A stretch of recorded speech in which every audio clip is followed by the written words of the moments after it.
Hello and welcome to Floristry Market. My name is Greg and this is Emma from Lily and B. Lily and B. You always laugh when you say Lily and B. I know, I'm like, oh. Lily and B. Anyway, hello, welcome back. Hello. We've got some of our artificial flowers here, haven't we? Yeah, only a few because you have got such an incredible selection. We do have more than 1,000, I believe. So it's quite a lot. Yeah, I believe so. Yeah, this morning I've been around the warehouse because I haven't been there for a while. Yeah. And I was just like, oh, this is nice, that's nice. There's so much nice stuff out there. Yeah. But I digress. What are we doing? So first of all, I'm going to talk to you about the different, so obviously you've got the different varieties of flowers. Okay. But quite often when you're learning floristry, you've done a course or you're reading information, people start talking about things like focal flowers, filler flowers, and a question that will come up again and again is, what is a focal flower? What is a filler flower? How many do I need? I'm going to take a guess. Yeah. A focal flower is a bigger flower? Not necessarily. So it's all relevant to the size of the bouquet you're making. Okay. So yes, in general. Okay. So your focal flower is something like, it's generally normally a standalone flower. Okay. It's the star of the show. So your focal flower is like, she's like your Beyonce or your whoever. So it's the flower that everything else looks as if it radiates from. It's the dominant flower. Yeah. So yes, in general, it would be like a bigger, larger flower. So like these gorgeous roses that you've got. Which And I when you just love. say the flower, you don't necessarily mean a single flower. Quite often it is a single flower. All right. So it might be something like these lovely roses. It might be like these anthuriums.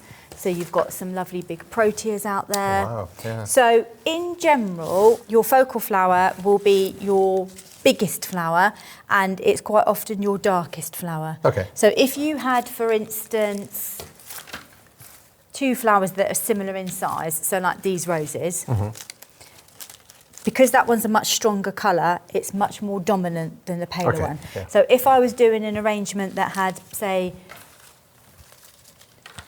both lots of roses in there, I'd have one of the darker pink ones in the centre. So although they're the same sort of size, because that bigger pink one draws focus. Okay. So generally it's your larger flowers and your darker flowers, and quite often they're a singular bold flower. All right. But obviously it's all relevant. So if you were making something like, just fell off the end of the bench. If you were making something like a smaller posy, your focal flower might be a much smaller flower. So it might be something like, I mean, this is quite strong, but it might be like a smaller rose or something like that. So a smaller rose could be a focal flower or it could be a secondary flower. Yes. Ah, yeah. okay. So depending on the size of your bouquet. So you've got your focal flowers and they're quite easy for everybody to understand. So they're generally like your bigger, bolder flowers. Yeah. Then it's probably easier actually to go to filler flower because they're very easy to explain. That's filler. Yeah, so in fresh flower it might be solidago, it might be gypsophilia, it might be tanacetum. It tends to be a smaller, lighter flower that's got multiple heads on there. Okay. Could be quite frothy. It could be foliage. You could use foliage as a filler. Okay. So it tends to be like a smaller, bunchier flower that's quite fluffy and literally is just going to fill in the gaps. Okay. Although we say that, but quite often it will be something that brings the whole design together. Yeah. So you might have like strong contrasting colours and then your filler flower might be something that brings the whole look together. So when you're saying filler flower or using foliage, but you put that in sometimes first, don't you? So foliage I put in first generally, and that will give me my outline shape. Okay.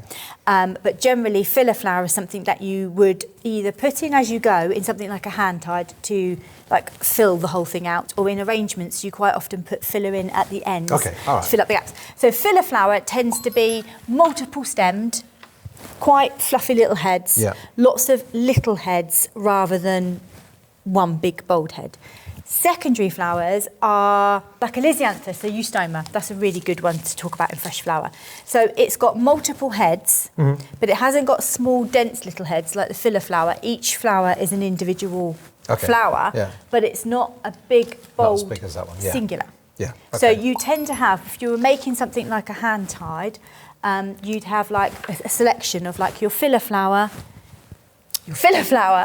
your focal flowers, and then your secondary flowers. And what your secondary flowers do is they kind of graduate out and bring the whole thing together. So do you ever have, well, you wouldn't use filler flowers, you just use your focal and your secondary? Yeah, you could have just focal flowers. So sometimes if you've seen those giant big like rose bouquets that are really tightly packed, so that's just all focal.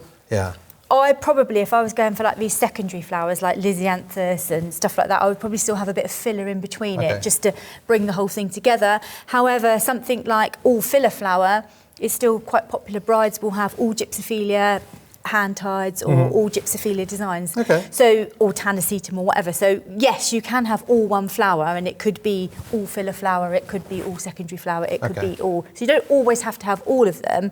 It's just knowing what's what and what does it. But generally the easy way to remember is if it's fluffy and light and it's got multiple heads, it's a filler flower. If it's a big, bold, singular flower, it's a focal flower. And then if it's got multiple heads but it's bigger than a filler flower, I would class that as a secondary flower. So if we were going to make a little hand tied now, which hopefully we are. Which we are. What would you pick out as, I want, say, 5 focal flowers. So what would you pick out? I did like the roses that you had. The pinkies and the... Yeah. Yeah.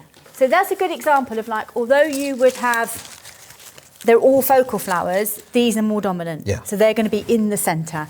So when you're talking about your focal flowers, they generally go in the centre of your design. And then with that, to start off with, to get some space in, I'm going to want some filler. So if you could grab me a couple of bits of filler. And those are... Yeah, all of those. Yeah, that's perfect. Yeah, because they're all filler. So I'm going to have my biggest, darkest, boldest flower in the centre. And then we've done the spiralling before. So I'm just going to twist. I'm going to add those in. So what they do is they fill out that space, and they also add a bit like a spacer, so they'll help to keep my focal flowers apart so that I can see them more. And generally, particularly in a hand tied, your focal flowers, so your bigger, darker flowers, are nearer to the centre. And that's to give you your visual balance. Makes sense. Right, okay, so you've got something like that. So then I want to build out further, and I want to come in between. So if you carried on focal flowers, one, if you were doing that in fresh flowers, that would be quite expensive. So you want to sort of bulk it out. So that's when we'd put in our secondary flowers. So I would like 3 to 5 secondary, Greg, if you can. So this is the one where it's a bit harder to work out. It is, I think. Yes, perfect. Yeah. Oh, got to be careful of colours. No, that's good. I don't know. Well, no. Maybe that pink one? This one? Yeah. I've given you one of those already. Yeah, but the contrast of those. And would you say that's a secondary, a filler, or a... It's not a filler, so I'd say that's... Okay, go on. Yeah, perfect. So can you see that you can already start to... It helps you knowing what to pick out. So I've got, say, 5 focal flowers, 1 in the centre, and then I've got maybe...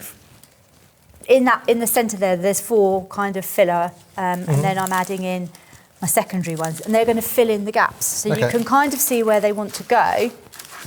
So what they're doing is they're building out your bouquet, they're enhancing it, but they're not taking over from that focal flower. So that's why it's kind of important to work out, you know, what your flowers are. But as I say, it could be you could mix it up depending on the size of your bouquet. So if you're only making a small bouquet, something like that might end up being your focal area. And I would probably chop that one down. Yeah, absolutely. I don't want to chop it down here because it's so beautiful, so I'm going to just go for maybe like these. But again, they've got multiple stems on them, but they're not that small, fluffy little look. So it's really simple. That's like a really basic example, but it just shows you. And these things here, these would be filler, I'm guessing. Yeah, they would absolutely be filler. So you could have those going further around the edge, like that. So your focal flower is like the, you know, as I say, it's the star of the show, and you want to make sure it's in the right place so that you've got visual balance.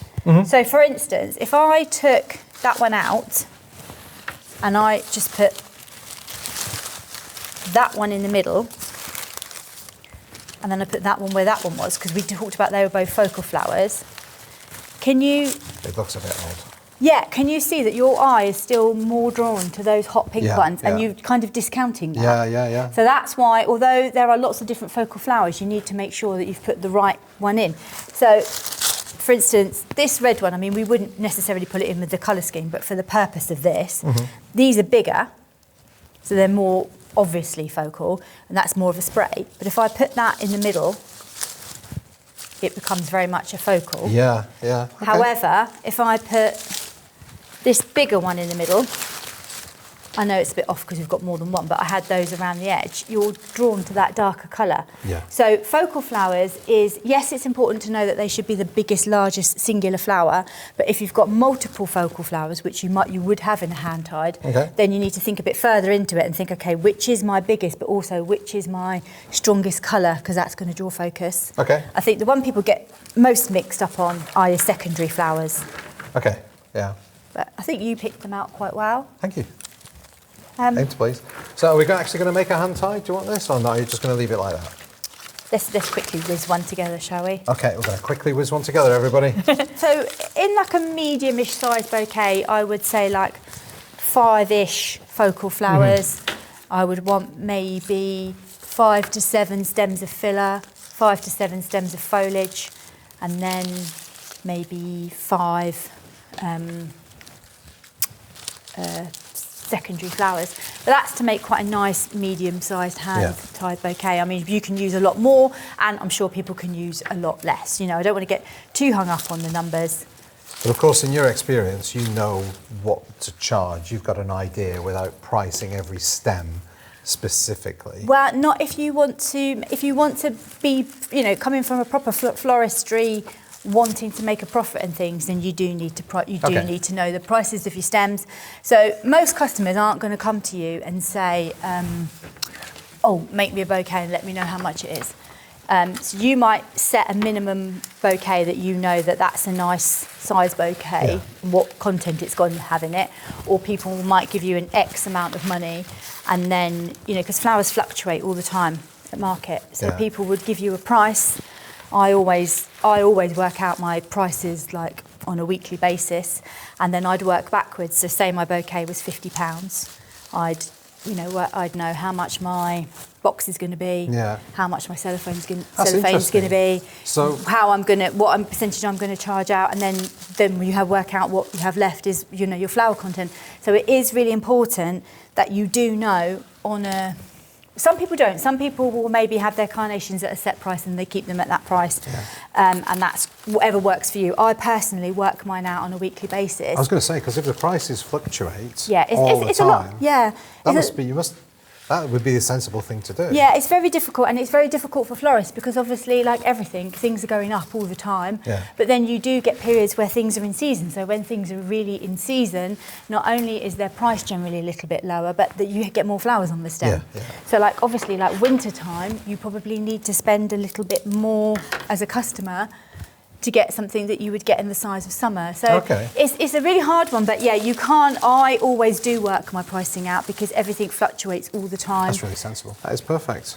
Well, Emma, thank you so much for that insight into, what are they called again? Focus. Focal. You got your Filler, and your secondary. Cool.